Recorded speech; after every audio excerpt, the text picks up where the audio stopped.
السلام عليكم على احلى متابعين في الدنيا. عاملين ايه يا جماعه؟ ايه الاخبار؟ السلام عليكم يا جماعة، عاملين ايه؟ وحشتونا من الفيديو اللي لسه من دقيقه واحده. احنا لسه من شوية مسجلين. عايزه تتكلمي في ايه النهارده يا بطوط؟ النهاردة قصتنا لا، كده كتير عليا. ايه؟ قصص قبل النوم دي بس والله ما يعني مش اللي في بالك. يعني قصص بنتعلم منها دي مش حاجات اعمال كتير. امهات. بنتعلم والله منها مش والله اعمال حاجات امهات. جميلة. ولو حد في ضميره بيضايق حد او بيظلم حد، بيتقي ربنا لما بيسمع. وخلي بالكم قصص برضو، واقعية والله.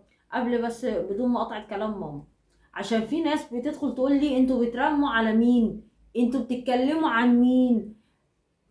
اللي متابعنا من ايام قنواتنا القديمه هيفهم ان احنا من ضمن محتوياتنا حكاوي بطوط دي.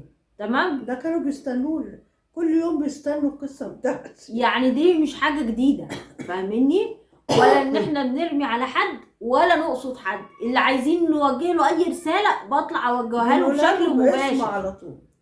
لكن ان احنا بنلقح على حد لا، وكلام احنا من ده، بنقول العناوين يا جماعة على اساس المحتوى اللي جوه الفيديو، مش اكتر من كده. ولا هما بيقولوا كمان القصه بترمي على مين. لا والله، لا، هي بتصادف يعني. ببقى ليها كده فبحبها، يعني بعجب بيها فبطلع اقولها، مش اكتر. موعظة للناس. من ايام قنواتنا القديمه والناس والموضوع ده موجود. اللي حابة قصصي يقولوا في التعليقات، اللي مش حابين يقولوا برضه. مع ان انا عارفة ان هم اخواتنا البعض هم اللي ايه هيقولوا مش حابين. بس برضه مفيش مشكلة اطلع. اصل انا رخمة قوي. انا ديمقراطيه، اخد كل الاراء واعمل اللي انا اللي عايزاه. انا عايزاه. المهم قصتنا النهارده في ايه؟ ايه؟ قصة واحدة، ماشي. ام، يعني ام. طبعا زوجها متوفي ومعاها بنتين. بنت منهم متجوزة والتانية معاها. التانية كبيرة في السن شوية، بمزاجها بيتقدم لها عرسان، عمالة تبرز ايه كل عريس شوية. تقولك بالرغم ان اختي المتزوجة اصغر مني ب5 سنين، ومعاها ولدين ومعاها بنت، بس ساكنة بعيدة عنهم. وايه بتجي لوالدتها كل كام شهر مرة او كل سنة حتى، وبتتصل برضه لما تكون فاضية، معتمدة على ان ايه اختها قاعدة مع امها. المهم، البنت اللي قاعدة مع والدتها دي كبرت. علي صوتك يا بطوط. البنت اللي قاعدة مع والدتها كبرت شوية في السن، عشان عمالة تفرس كل حد يجي لها وكده. مش عايز تتجوز أي حد، يعني عايز تتجوز إيه إنسان كويس. المهم لغاية لما جالها في يوم من الأيام واحد مناسب ليها وعجبت بيه وقالت هو ده، وإنسان كويس، وكان في الخطوبة كويس معاها وسخي وكل حاجة وأهله كويسين. تممت الجوازة. فلما اتجوزت بفترة قالت لها يا ماما تقريبا أنا ما دققتش قوي في العريس. ردت قالت لها ده انت دققتي ودققتي وخدت وقتك، ده انت متجوزة كبيرة شوية وياما جالك وياما رفضتي. المهم، هي اللي كانت بتقول كده كانت طبعا بتشتغل، لأن هي ما كانتش متزوجة في الأول، وكانت بتشتغل بمرتب كويس. فلما اتجوزت جوزها ده كان في الاول كويس وبيصرف وكل حاجه. فجه في مره بيقول لها ايه، هو انت بتقبضي كام؟ قالت له مرتبي كويس لان انا عندي خبره وبقالي كتير في شغلي بقبض 6000. لما سمع كده ضربها في دماغه زي ما تقول، قال لك ايه، هي بتاخد زيي، طب انا ليه اصرف كده في البيت؟ ابتدى ايه يقل من مصاريف البيت ويقول لها ايه. اكتر راجل بينقص من نظري اه. هو الراجل اللي بياخد قرش من مراته. المهم، اقسم بالله بيبقى نطع كده، بيبقى هو في نفسه كده ذات ما نفسه هو نطع. رامي عليها بقى، قال لك يعني انا هديها وهي تحوش؟ لا، تحط. تيجي تقول له عايزين كذا المصروف في البيت، يقول لها حطي بس وبديهم لك، ولا بيدي ولا بيفتكر ولا بيفتكرهم اصلا. حول ولا قوه الا بالله. بقى تقول مش مشكله، مش مشكله، وتعمل في الاول معاه مشاكل، وفي الاخر ايه تروح لامها تقول لها اصبري معلش. زي اي ام ما بتقول لبنتها عشان ما تخربش عليها. فايه وما يفتكرش، طب هجيب كذا، طب بعدين. المهم، فقامت ايه، راحت في مره عند امه عشان عامله لهم عزومه، عشان اخوه التاني كان ايه زعلان مع مراته بسبب الفلوس. فواقفه بعيد عنهم سمعتهم في المطبخ. البنت بتشتكي لحماتها، فقالت لها طب بصي على جوزها. قالت لها طب فلان مديني 2000 جنيه، خدي انت 1000 وانا معايا 1000. فضربت في دماغها قالت الله، هو معاه يسلف لأمه؟ أمال لما كنت أقول له اديني فلوس، يقول لي ما معيش ليه ودايما معهوش ويخليني انا ادفع. فايه اتضايقت قوي من الموضوع ده. راجل اه بخيل. راحت اتكلمت في الاول، الجواز ما كانش بخيل. راحت اتكلمت مع والدتها وشرحت لها، قالت لها صدقي جوزي بيعمل كذا كذا وما بيصرفش وبيروح يطلع فلوسه بره. قامت امها مفكره، قالت لها طب انا عندي فكره ليك كويس. قالت لها ايه؟ قالت لها قولي له ان انت بيستغنوا عن العماله عندكم هناك، وخصوصا بتوع الخبرات يعني اللي بقالهم كتير، عشان مرتباتهم ايه يبقى لكذا حد مرتبات. قالت لها طيب. المهم راحت صالحته، كانت متخانقين لما واجهته، فايه صالحته بقى كويسين. بعد يومين جت من شغلها زعلانه، بقول لها مالك؟ قالت له تصدق في الشغل بيستغنوا عن الناس، وبدل ما مرتبي بقى 6000 نزل للنص. قال لها احمد ربنا ان انت لسه شغاله كويسين احسن من قلتهم. لا حول الله يا رب. ولما لقاها زعلانه كده ابتدى ايه يرجع زي الاول بقى، ابتدى يديها تاني مصروفها ويصرف على بيته ويبقى كويس، والمشاكل بينهم ايه انتهت. حاجة غريبة يعني. وخلفت بنت منه كده. طب ما كمل اول. المهم بس احكي لك اللي ف وبعدين قالت له ما طب انا هعمل ايه بقيه المرتب. ولما قالت له كده كمان عليت في وظيفتها وبقت تاخد اكتر من مرتبها. امها قالت لها بصي يا حبيبتي، مفيش احسن من استثمار الفلوس في الذهب. اللي تحوشيه، تعالي تقول لك كنت احوش كل شهرين اروح اجيب غويشه، اروح اجيب خاتم. وقالت لها شيلي ذهبك ده ايه عندي انا. دي امها اللي قالت لها. كل الامهات كده. قالت انا ما اعرفش اللي هيجي عليا الزمن امني واندم، مستقبلك. واندم على اللي انا عملته. فالمهم في الله، مره، ندمت ليه؟ في مره جوزها بيصحيها وفي عينيه دموع، قال لها امي والدتك اتوفت. قامت طبعا حزينه، وبنتها دي كان بقالها 6 شهور ما شافتش امها وكده. اتصلت بيها وراحت طبعا. فكرتني باليوم المشؤوم. اللي هو ساعة ساعة المرحومة. محمد. المرحومة حسب ما بيقولوا. المهم انت بتنسيني بسم الله. ما هو كان نفس التشابه كده، كان يوم منيل. فقامت جري طبعا في مكان بيت والدتها، واتفقت مع اختها ان هي تقعد 3 ايام هناك اللي هم بتوع العزا. قعدوا في شقة والدتها، ونسيت خالص ان ذهبها كانت والدتها بتحطه في صندوق عندها في الدولاب. وطبعا الناس رايحين داخلين خارجين على الاوض كلها وعلى الشقه، ومش في دماغها لانها حزينه عن امها. المهم لما استوعبت شويه، كنت سرقت.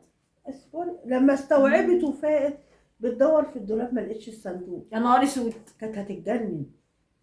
طب اتهم مين واقول على مين؟ ده الناس كلها طالعين خارجين وما اعرفش ما اتهمش في حد. المهم اجى في دماغها، قالت طب ما اسال اختي. سالت اختها، قالت لها ما شفتيش كان في صندوق في الدولاب؟ قالت لها يا اختي كان في صندوق في الدولاب وفي ذهب. كنت ساكته ليه بقى؟ عشان تاخديه لوحدك؟ قالت لها اخده لوحدي. قعدت فهمتها الوضع. قالت لها جوزي كان كذا وامك شرط عليا بكذا وبتاع.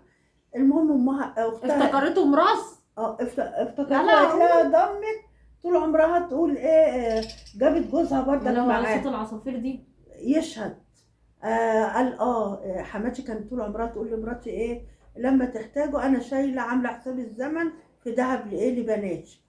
جابت جوزها. يا نهار اسود. بتقول لك بين بالين، بين شقه عمري اللي اختي هتقاسمني فيه ملهاش الحق، وما بين اقول السر ده لجوزي واتطلق ومعاها بنتي منه. يا نهار اسود. فبتقول وقعت على نفخ. رديت بالامر الواقع ورديت ان انا اقسم ده ما بيني وما بين اختي وبس. بتقول كمان بتحكي بتقول انا نفسيتي تعبت، ما جاليش نفسي ان انا اكلم اختي لمده سنه ولا اطمئن عليها.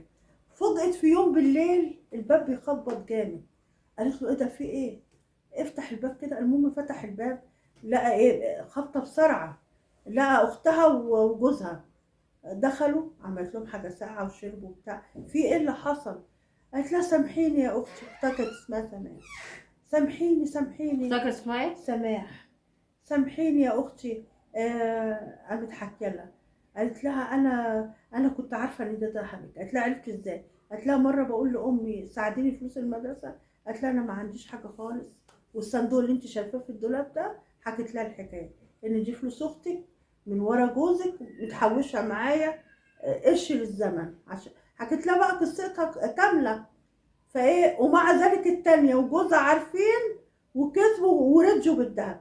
قالت لها من ساعة ما خدت الدهب منك غصب عنك وربنا عمال يعاقبني، ولادي التلاتة كل يوم عيانين وما بيكفوش ابدا، وصرفت عليهم كل اللي خدته منك وبرضك المال الحرام ده، المال سامحيني الحرام ده. انا لميت لك اللي باقي من الذهب، واللي قدرت اجيبهولك في الذهب جبته، واللي ما قدرتش حطيت لك مكانه فلوس. ذهبك حاجتك اهي، بس اتمنى يا اختي ان انت تسامحيني المال الحرام عشان ولادي يخفوا. المال الحرام. جوزها بقى قاعد مذهول، ايه اللي بيحصل يا ده؟ نهار اسود، اوعي تكون اتطلقت بعد ده كله. جوزها قاعد في القعده، الله في ايه؟ ده انت ماسكه في ديل قطه سودا. قالت له زي ما سمحت طلبت السماح مني وانا سامحتها، اتمنى. قامت حكي له بقى اتطلقت. تقول لك لا معاهم بنت. قالت لك في الاول كان ايه مزمزق كده، بس الايام هدته وايه وتفهم الموقف. لا معاها دهب بقى. قال لك مش مشكله وعشنا كويس. مش فشوفوا مهم يا بقى. جماعه المال الحرام ما بينفعش. يعني شوف التانية اختها قبلت ودي غصب عنها وافقت، مع ان بقت زعلانه بتقول شاء عمري اللي بقيت احوش والسنين والايام وخبته عن جوزها. بس هي خبته. هي كده مش غلطانه على فكره برضه، على فكره. لا هي غلطانه. يعني هل ديننا بيدعونا ان الراجل يعرف كل حاجه عن الست؟ ان أيوة. لما عرف عايزه هي اللي تصرف وهو ما يصرفش؟ لا هي حكايه ان هي تصرف دي غلط هي اصلا. كانت كل يوم في مشاكل معاه. لكن هو يعرف، لكن تصرف عليه دي لا. طب ما هو لو عرف يا بنتي، ما هو عرف. ما غلطت في اول جوازهم وحكيت له انا باخد قد كده ركن، ما بقاش يصرف خالص في البيت ويحوش فلوسه ويديها دي حاجه لأمه. غريبه قوي. طب ده يرضي ربنا؟ لا لا هو ديننا ما بيلزمش ان الست تحط، يقول لك مرتبها ده ليها يا حرة. ايوه بتاعها طيب ماشي، بس برضو انها تعيش معاه تحت سقف بيت واحد وهي مخبيه عنه سرها، فده حاجه برضو كانت يعني هتتطلق يا مستنكره بالنسبه لي. كانت هتتطلق. فهي ما هي كانت كده كده هتتطلق برضو. طب ما هي ما اتطلقتش بقى بعد امها ما توفت. لا معاه ده فانتوا سكت. ايه رايكم؟ هل هي تسامح اختها؟ هل موقفها من جوزها كده؟ هي تسامح اختها، لكن موضوع انها خبت على جوزها هو بعد كده يا جماعه يعني هيشك. ليه؟ اللي بيخبي الصغيره ممكن يبقى مخبي حاجه كبيره. ده لو دماغه كبيره يفتكر ان هو كان بخيل معاها وما ادهاش فلوس، وان هي عملت كده عشان تحفظ قرشها. هو حد هيشوف عيوبه؟ العصافير دي عامله لي ازعاج طول لو الفيديو. هو بتاع ربنا وانسان كويس يبقى متصالح مع نفسه ويفهم ويفكر. ازاي يعني؟ يا ماما ازاي؟ يعني عايشه معاه كل السنين دي كلها، ولو ما كانش موقف اختها ده ما كانش عرف حاجه عنها. لا حول ولا قوه الا بالله. اصل الزوجين دول يا جماعه ما ينفعش حد فيهم يخبي كلمه عن التاني. يا بنتي ما كانت هتتطلق. مش يخبي حاجه، لا يخبي كلمه. لولا تفكير امها كانت هتتطلق. هي الامهات كلها كده مريم منيب. لا مش مريم منيب لا في حرام. نفسهم. لكن انا بقول للزوجات يا جماعه والله العظيم مهما كان حلي مشاكلك مع جوزك، لكن تخبي حاجه عنه وبعد كده مع الوقت تطلع، هو نفسه هيبتدي فيه كده حاجز ما بينك وما بينه، في شرخ حصل. طب متابعينا في حاجه كده ما بينك وما بينه ادينا رايكم حصلت. يا جماعه، هل انا وجهه نظري سليمه ولا وجهه نظره بدون مجامله؟ وجهه نظري طبعا. يعني واحد ده في الاول كانت هتتطلق وراكن عليها ومش عايز يتجاب مرتبه حاجه. ما هي دي بقى كانت مشكله طيب تتحل ما فيهاش حل مع الاهل. كل يوم بيعملوا مشاكل وامه كانت راضيه. اذا كان امه بتقول لها دول 2000 مديهم لابني انت 1000 وانا 1000، لا لمرات اخوه، يعني شقاها يعني حرام. قالت طب ما يصرف على بيته اولى. ما انا بقول لك كانت مشكلته معاه في اول الجواز دي كانت تتحل ما بين العيلتين، كان بينهم مشاكل كبيره، لكن كانت انها هتوصل للطلاق. تخبي عليه سرها حلت الدنيا. وحشه. انا رايي لا ده كده صح، لان ديننا اصلا ما بيلزمناش ان احنا نحط مرتبنا كله في البيت. ايوه ماشي، هو الست ما تحطش حاجه، طمعان فيها وبخيل. الست اصلا ما تحطش حاجه. طيب. لكن انها تخبي سر عليه هي نفسها، لو هو خبى عليها حاجه هو ملزم هتبقى يصرف مبسوطة؟ على بيته. لا ملزم يصرف على بيته، هو اللي ابتدى انا بالغلط بكلمك وبالطمع. في نقطه ان احنا نخبي على بعض. اقول لك في الخطوبه كان سهل ويجيب لها كل حاجه، ولو ما قالتلوش على حاجه هو كان بيجيب من غير ما تقول له هات لي ولا. طب ليه لما عرفت مرتبه عملت يبقى هو اصلا شخص مش كويس. لا بس بعد كده بتقول يعني ده اما عرف ايه ان نقطة. مرتبها نزل بقى يصرف رجع للاول. طب ما تعتبر حاله مشكله. وبعدين القرش اللي هي موفراه ده لمين؟ ما هو ملهاش حد تصرف عليه الا بيتها وبنتها، صح ولا لا؟ طب وفريدي ما اختها ما كانش صحي ضميرها وكانت اخدت الفلوس خلاص دي خلاص. لا ما هي كانت هتاخدها لولا. يبقى ربنا عاقبها عشان خبت على ما هو زوجها. ده قرش حلال بقى رجع لها تاني واذى اختها. بس وهي ما اتأذتش في القصة خالص. هي اتأذت، اتحصلت بس كذا سنة. حصلت كذا كذا سنة. سنة عقاب اتحصلت. ربنا برضه. اتحصلت ان فلوسها راحت للغير. ايوه عقاب ربنا عشان تبطلي تخبي حاجة تاني عن زوجك. قولوا لنا ايه رأيكم؟ الزوج ده ما ينفعش قولوا نخبي عليه لنا حاجة. ايه رأيكم في القصة دي يا جماعة في التعليقات وايه. ونشوفكم على خير في الفيديوهات اللي جاية. وسلام عليكم.